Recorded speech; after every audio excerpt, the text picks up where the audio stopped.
Good morning, friends. Good morning, friends. Welcome again to my YouTube channel Eco Tutorials. Today, we are going to do another topic of statistics, that is census and sampling method of collection of data. देखो, theoretical question है और needs little bit attention. Simple है, कोई दिक्कत नहीं आएगी आपको समझने में, but bit theoretical. So, let us begin with our lecture. Census and sampling method of collection of data. देखो, हमने किया primary data, secondary data, primary data which is original data and secondary data which is published data, already available data. अब हम कर रहे हैं methods of collection में census and sampling method of collection of data कि data collection के methods में ये सेंसस और सैम्पलिंग मेथड क्या है. देखो, बड़ी सिंपल सी वोकेबलरी में मैं ये लेके चलता हूँ आपको शुरुआत में ही कि सेंसस मेथड होता है जिसमें each and every item of the universe is studied. कि अगर 30 की क्लास है तो हर एक के पास, इंडिविजुअल के पास जाके आप डाटा कलेक्ट करते हो. फिर each and every item of the universe is studied. और सैंपल में आप, सैम्पलिंग मेथड में आप पूरे यूनिवर्स की स्टडी नहीं करते, एक पार्ट कि 50 की क्लास है उसमें से 5 बच्चे उठा लिए. सिंपलेस्ट एग्जांपल इसका ब्लड सैंपल्स जो लिए जाते हैं कि थोड़े से सैंपल से आप पूरी बॉडी के रिजल्ट्स निकाल देते हो. इसी को हम डिटेल में पढ़ने जा रहे हैं आज. So let us begin our lecture, census and sampling method. Now first thing is this, there are two techniques of data collection. One is census method, other one is sampling method. Now अभी आपको जैसे बताया कि census method कहता it is a statistical investigation which the data of all the items are collected. देखो क्या लिखा है, statistical investigation in which the data are collected for each and every element of the population. कि हर universe data, जो complete data उसका हर individual unit study किया जाएगा. That is called census method. देखो, इसके लिए वैसे तो ये मेथड जो है वो स्मॉल साइज ऑफ यूनिवर्स के लिए ठीक रहता, 30, 50, 100, जहाँ ईच और एवरी आइटम को आप इजीली स्टडी कर सकते हो. लेकिन इसका जो एग्जांपल सबसे बढ़िया दिया जाता है वो है census of India. Census of India क्या है कि हर 10 साल में हम पॉपुलेशन स्टडी करते हैं और उस पॉपुलेशन स्टडी के लिए हर घर में ईच एंड एवरी आइटम पूरे, अगर यमुनानगर डिस्ट्रिक्ट की पॉपुलेशन है तो हर एक इंडिविजुअल के पास जाओगे, इंडिया की सेंसस है तो हर एक इंडिविजुअल के पास जाओगे और डाटा कलेक्ट करोगे. लेकिन वो वन ऑफ केस है जिसमें हर एक आइटम तो स्टडी किया जाता है, सेंसस मेथड है, लेकिन that size of data collection is very large. Usually census method इस तरह का के यूनिवर्स के लिए नहीं अडॉप्ट किया जाता सैम्पलिंग. लेकिन कई जगह पर ये ईच और एवरी आइटम की स्टडी कंपलसरी हो जाती है, इंडिस्पेंसिबल हो जाती है. उसी तरह का एग्जांपल ये पॉपुलेशन की कैलकुलेशन है. देखो क्या लिखा, फिर देखो, statistical investigation in which the data are collected for each and every element of the population, it is termed as census method. The demographic data, birth rate, death rate, literacy, workforce, life expectancy and census of India is conducted every 10 years by census method.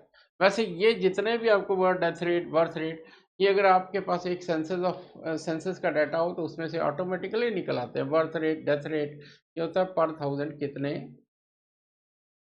Birth हो रहे हैं, कितने death हो रहे हैं, कितने literate हैं, कितने इलिटरेट हैं. तो वो सारा इसमें इस सेंसस मेथड से ही निकलते हैं.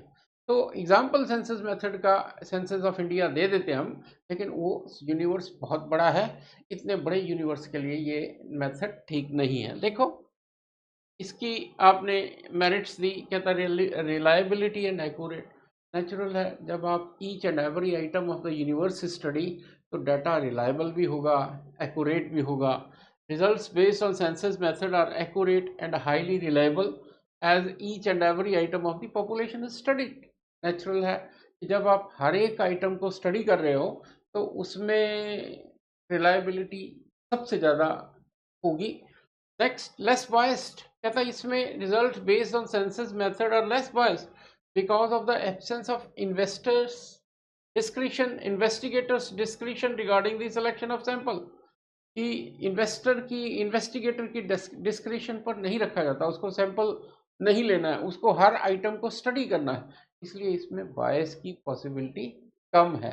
Then extensive information, you get extensive information out of census. जब सेंसस करते हो कई तरह का डाटा आप साथ में कलेक्ट करते हो, marital status, then religion, then age, बहुत तरह का डाटा आप कलेक्ट कर लेते हो, एक्सटेंसिव इंफॉर्मेशन आपको मिलती है।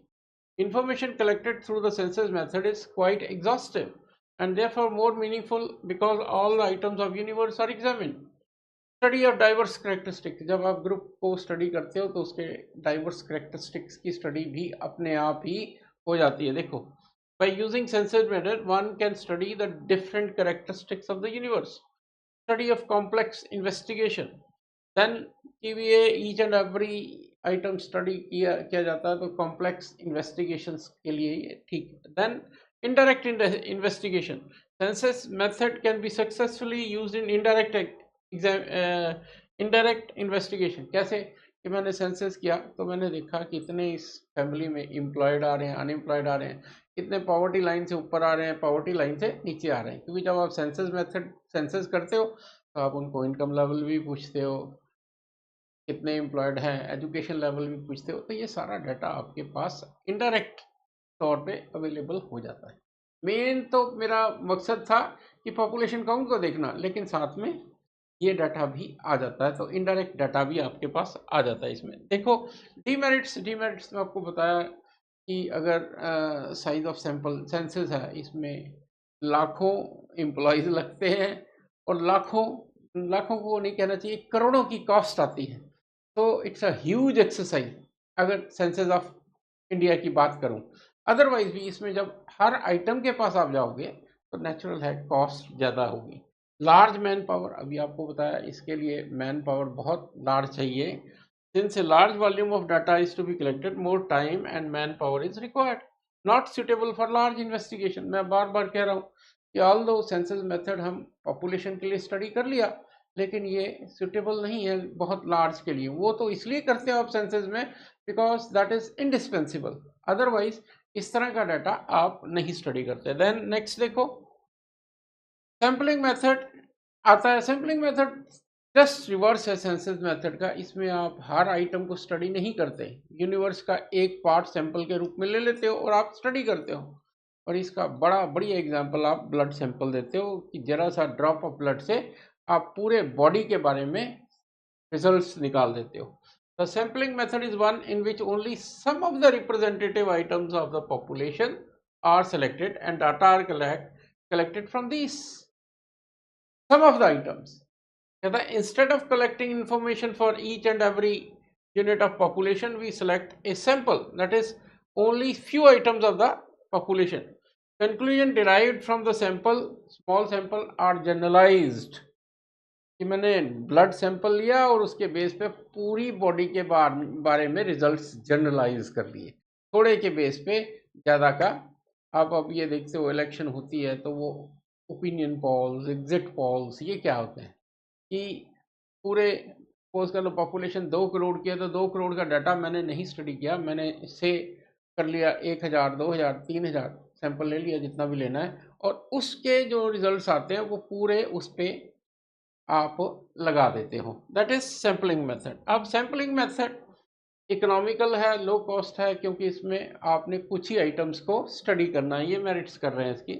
रिजल्ट्स बहुत जल्दी से आते हैं, ब्लड सैंपल लिया तो कुछ ही घंटे में आपके सामने रिजल्ट्स आ जाते हैं। इंडिस्पेंसिबल और greater scope, the sampling method become indispensable where census method is impractical. जहाँ सेंसस मेथड नहीं लग सकता वहाँ आपके लिए एक ही तरीका रह जाता है, वो है सैम्पलिंग मेथड। साइंटिफिक है, फॉलो अप इजीली हो सकता है और helpful in checking census results. ये क्या कि मैंने सेंसस कर लिया, कहा जी 100 करोड़ पॉपुलेशन आई, लेकिन मेरे को डाउट होता है कि भी ये शायद डाटा कलेक्ट नहीं हो, तो मैं एक छोटा सैंपल लेके देखता हूँ कि जो रिजल्ट सेंसस में आ रहे थे वो इस छोटे सैंपल में है या नहीं।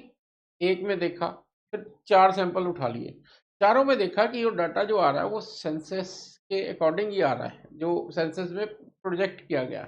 तो मैं कहता हूँ सेंसस के रिजल्ट्स को आप सैम्पलिंग से वेरीफाई करते हो। इसके बाद disadvantage, difficult to achieve 100% accuracy, ये तो आपको बता ही रहा हूँ कि इसकी एक्यूरेसी 100% नहीं होती। बायस्ड, क्योंकि सैम्पलिंग का इन्वेस्टिगेटर जो है वो अपने हिसाब से सैंपल चूज कर सकता है, इसलिए इसमें बायसनेस की पॉसिबिलिटी रह जाती है।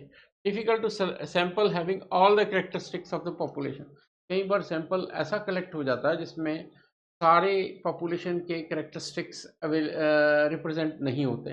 तो मेन डिफेक्ट सैम्पलिंग मेथड का यही आता है कि बायस हो जाता है, कई बार आपका सैंपल गलत हो जाता है, इसलिए इसके रिजल्ट्स गलत। और दूसरा, इस सैंपल को यूज करने के लिए आपको स्पेशलाइज्ड ट्रेनिंग की जरूरत होती है। इसके बाद ये है difference between sampling and census method, आपको बता रहा है। Coverage, whole universe, part is studied, suitable, this is suitable for small inquiry, large inquiry. इसके रिजल्ट सेंसस के ज़्यादा एक्यूरेट होते हैं, इसके एक्यूरेट कम होते हैं। कॉस्ट, सेंसस में कॉस्ट ज़्यादा लगती है, इसमें कम लगती है। टाइम, सेंसस में टाइम ज़्यादा लगता है, सैम्पलिंग में कम। बहुत सिंपल है कि आप थोड़ा सा अपना दिमाग उतार लगाओगे तो अपने आप ही पता चलेगा कि सेंसस मेथड टाइम कंज्यूमिंग है, कॉस्ट ज़्यादा होती है, देन उसके कवरेज छोटे एरिया में ज़्यादा इफेक्टिव होती है। तो this is the difference between sampling and this census method. और एक इम्पॉर्टेंट क्वेश्चन बनता है, let me tell you.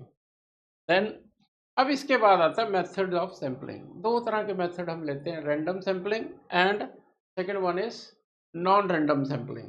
Random sampling and non random sampling. अब रैंडम सैम्पलिंग क्या होती है कि आप each and every item have equal chance of being selected. Lottery देखी है कभी आपने? वो पर्चियां डाल देते हैं और किसी बच्चे को बोला अच्छा भाई 5 पर्चियां निकाल दे, उसने हाथ डाला और 5 निकाल दिए, 1 2 3 4 5। इसमें क्या है कि हर आइटम को इक्वल चांस है इसको सेलेक्ट होने का। लॉटरी मेथड है, तंबोला खेलने जाते हो, वो ऐसे करके एक निकालता है, वो टेबल आपको दिए हुए हैं, और इसको कहीं जगह पे टिपेट टेबल्स भी कह देते हैं। तो ये रैंडम सैम्पलिंग। नॉन रैंडम में आप चांस पे नहीं छोड़ते, इन्वेस्टिगेटर पे छोड़ देते हैं। Let us study them in detail. कहता रैंडम सैम्पलिंग, कहता it is that method of sampling in which each and every item of the universe has equal chance of being selected. मैंने अभी आपको कहा कि कोई भी आइटम, लॉटरी का क्या है कि कोई भी पर्ची निकल सकती है, इसलिए each and every item have equal chance of being selected. Then example दिया lottery method, table of random numbers, tambola का एग्जाम्पल दिया, टिपेट टेबल्स का एग्जाम्पल दिया कि कुछ भी सेलेक्ट हो सकता है, इसमें हर आइटम को इक्वल चांस है। इसके बाद आता है नॉन रैंडम सैम्पलिंग। ये रैंडम सैम्पलिंग का एग्जाम्पल दिया मैंने, ये इसमें से पॉपुलेशन में से किसी एक को भी चांस मिल सकता है being selected. Then next, non random sampling. कहता है non random sampling is a sampling technique where the sample selection is based on factors other than random chance. In other words, non-random sampling is biased in nature. Here the sample will be selected based on convenience, experience and judgment of researcher. कि आपने sample जो choose करना है ये आपने researcher पे सोच दिया, छोड़ दिया कि वो कोई भी सैंपल अपने हिसाब से चूज कर सकता है। तो पहला तो डिफरेंस ये आ गया कि इसमें बायस की पॉसिबिलिटी ज़्यादा है। देखते हैं इसके 5-7 टाइप्स हैं। पहला है पर्पसिव सैम्पलिंग। कहता है it is that method in which the investigator himself makes the choice of sample in which in his opinion are best representative of the universe. उसको कहा कि भी तू चूज कर सैंपल जो तेरे को लगता है कि ये पूरे यूनिवर्स को रिप्रेजेंट करेंगे।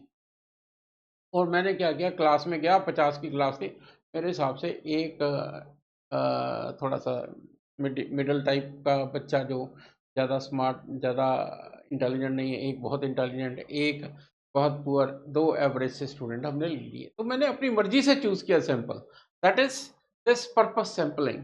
Then stratified sampling. According to this method of sampling, population is divided into different strata, कि different groups कह लो, stratas कह लो, having different characteristics, कि उसको अलग अलग characteristics के ग्रुप बना लिए और हर एक में से एक एक दो दो उठा लिए। That is stratified sampling. Then systematic sampling. According to this method, units of population are numerically, geography or geographically and alphabetically arrange, आपने न्यूमेरिकली अरेंज कर लिए, जोग्राफिकली कर लिए, अल्फ़ाबेटिकली कर लिए। जैसे न्यूमेरिकली कहा, फिर कहा जी अच्छा every seventh item should be selected, 7, 14, 21, 28 इस तरह। देन कोटा की डिफरेंट कोटाज बना लिए और हर एक कोटा में से आपने एक एक सैंपल उठा लिए। कन्वीनियंस कि अपनी मर्जी से आपने सैंपल उठा लिया। अब इसकी देखो डिफरेंस रैंडम और नॉन रैंडम सैम्पलिंग, ये आपको अब समझ आता है कि रैंडम में हर आइटम को इक्वल चांस है बीइंग सेलेक्टेड, नॉन रैंडम में there is no equal chance. Bias की पॉसिबिलिटी रैंडम में ज़्यादा है और नॉन रैंडम में सॉरी रैंडम में कम है और नॉन रैंडम में ज़्यादा है। इक्वल चांस ये आपको बता दिया। Generalize findings can be generalize to the larger population, कि इजीली आप फाइंडिंग्स को लार्ज पॉपुलेशन पे लगा सकते हैं। May not be generalized, possible नहीं। स्टैटिस्टिकल इन्फ्रेंस इससे आसानी से निकलते हैं, इसमें पॉसिबिलिटी ऑफ एरर आ जाता है। तो फ्रेंड्स सिंपल सा ये टॉपिक है और स्टडी करो। मेन इसमें सेंसस और सैम्पलिंग मेथड का डिफरेंस पूछा जाता है और सैम्पलिंग की टेक्निक्स जो हैं एक एक दो दो लाइनें आपको पता होनी चाहिए, हर मेथड के merits demerits. So friends, this is my today's lecture. I hope you will learn from it, or although theoretical but still important. So friends, last में again do subscribe my channel। कुछ यहाँ आपको अभी flash करते हुए दिख रहे हैं तो मेरे लेक्चर्स, आप इनको क्लिक करो, they are going to help you lot. Thank you, see you again.